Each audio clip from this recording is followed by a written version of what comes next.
هلا وحبايبي، شلونكم؟ ان شاء الله الكل تكون بخير وانتم تشاهدون فيديو اليوم.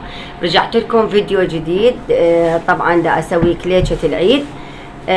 ان شاء الله عيد مبارك علينا وعليكم يا ربي، عسانا وعساكم من العوادة ان شاء الله.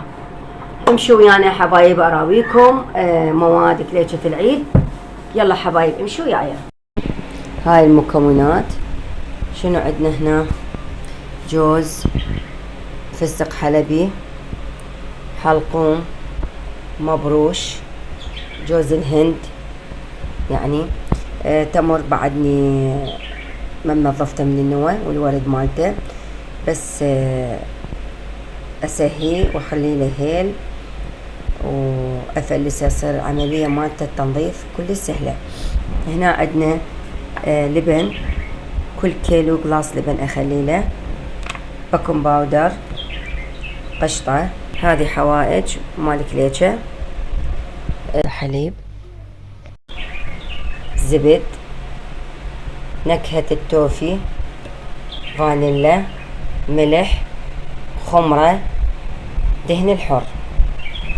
وهذا عندنا الهيل طبعا تازة يخبل. شوفوا الجوز، الفستق، التمر، جوز الهند اخلي له كله هيل. هي الكليشة ام الهيل. هذا شكر حطحنا.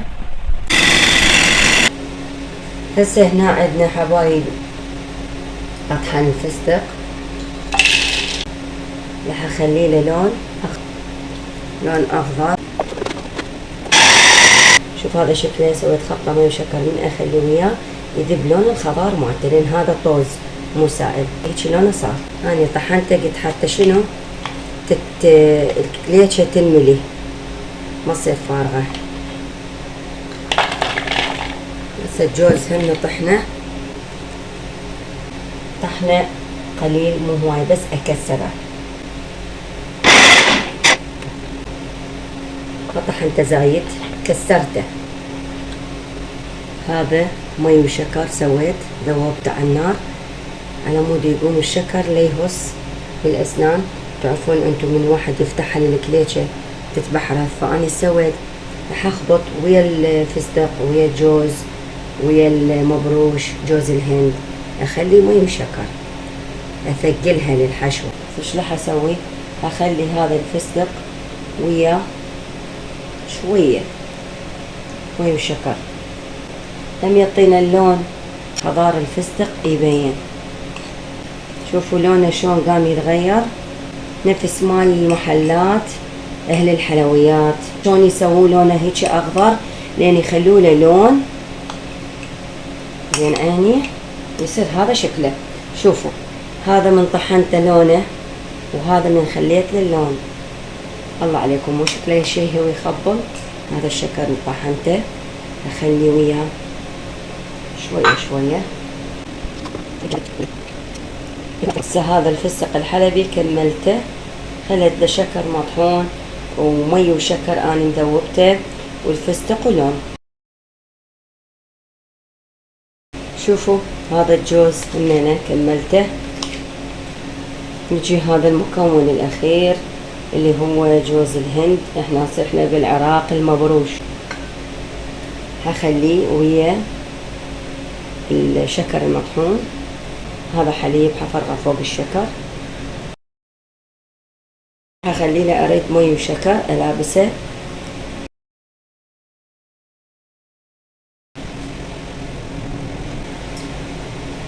صار لونه اخضر على خضار مال الهيل. هذا دهن حر شويه مو هوايه، تقريبا نص خاشوقه، يعطي نكهه للتمر. وها هي بعد شويه زبد شويه دهن حر اسهي بيه.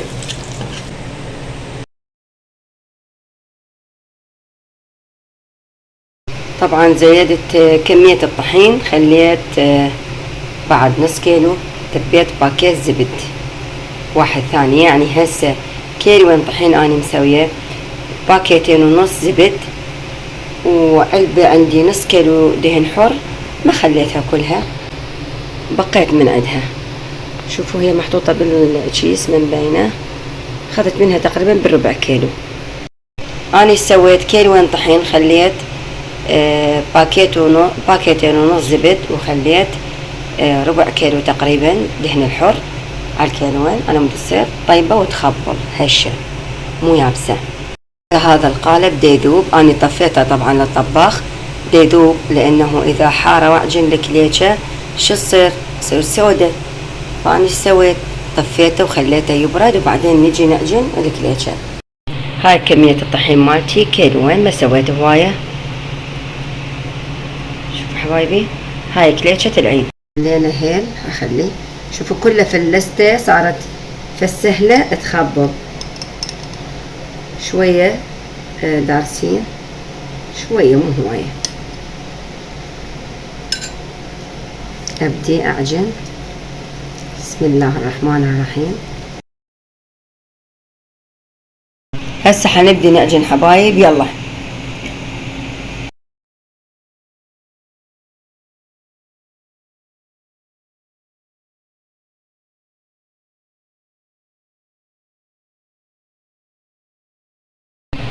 بسم الله الرحمن الرحيم.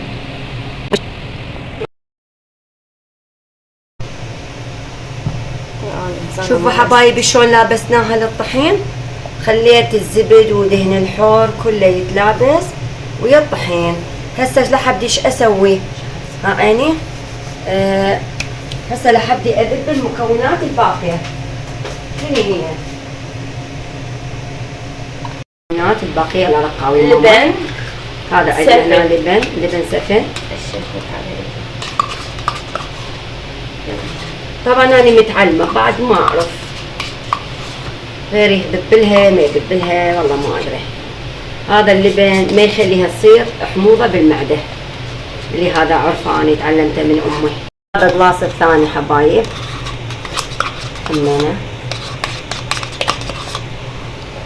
هذا القيمر قشطه على قولة رقاوي قشطه. وهذا الثاني قشطه تسويها طراوه ودهينه الكليشة تخبل الصل. لا اقول لكم ولا تقولوا لي. نكهه التوفي هذا، وهاي الفانيلا. وايد ذبينا لها نكهات حبايب. يلا اخبطي رقيه. هسه ايش راح اذب حبايب؟ ما ذبيت شكر، عندي هذا زاد مي وشكر وفانيلا، شويه اذب من عنده. يلا مكان الشكر عندنا هذا حليب نعجنها بيه. شوفوا حبايبي شلون صارت عجينتها فد شي تخبل. طبعا بعد ذبيت لها دهن حور. شوفوا هياته يمي اطلع واعجن وياها لان هو مايع اصلا. شوفوا حبايب باع العجينه مالتها. شوفوا طريه تخبل فد شي. ذبيته للمي وشكر وذبيت الحليب باكيتين وذبيت دهن حور بعد بيها كملتها. وما اقولكم على الريحه تجنن، معبية البيت دهن الحر والزبد وريحه الهيل تجنن.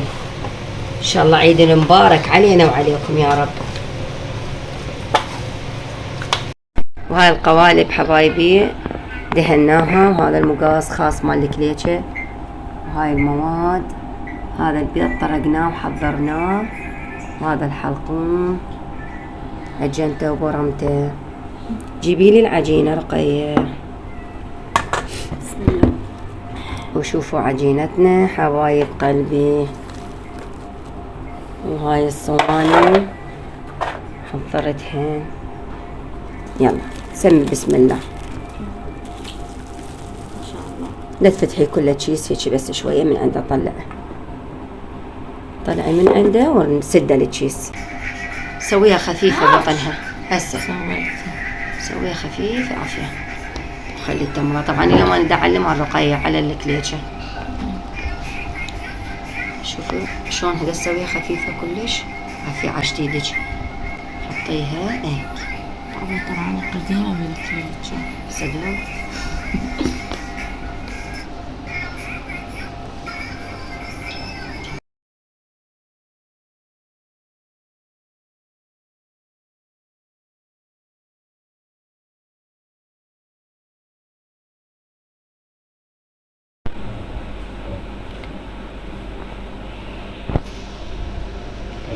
سوينا ام الفستق نقشتين. هسه هاي حطهم رجعنا عليه حبايب. هذا تعرفون حبايبي اشتريت فرن عراقي مو غالي، اخذته ب55,000. كلش حلو، يشوي كيك، يشوي كليتشة مال معجنات. هسه اراويكم اياه من اشوي الكليتشة ان شاء الله. شوفوا هاي نقشتها ام جوز الهند.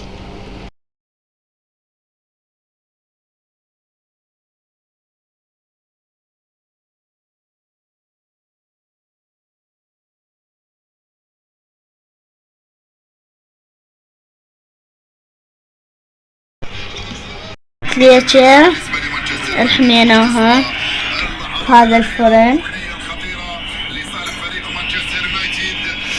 الصينية حوديها لأبويا.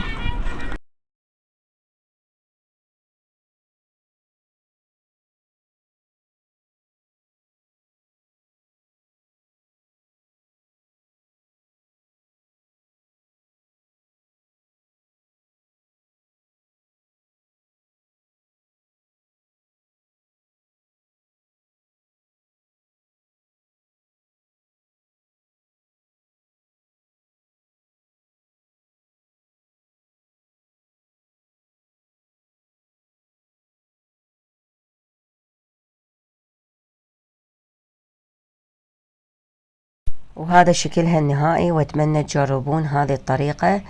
أمانة الله طريقة كلش حلوة وطيبة، يعني الكليتشة تخبل والله العظيم. جربوها وتندعوا لي إن شاء الله. ولهنا انتهى فيديونا، إن شاء الله عجبكم فيديو كليتشة العيد. يا ربي عيد مبارك علينا وعليكم إن شاء الله، وعسانا وعساكم من العوادة إن شاء الله. لا تنسونا باللايك حبايبي والاشتراك، واللي ما مشترك بالقناة أتمنى يشترك بقناتنا. مع السلامة يا حبايب قلبي.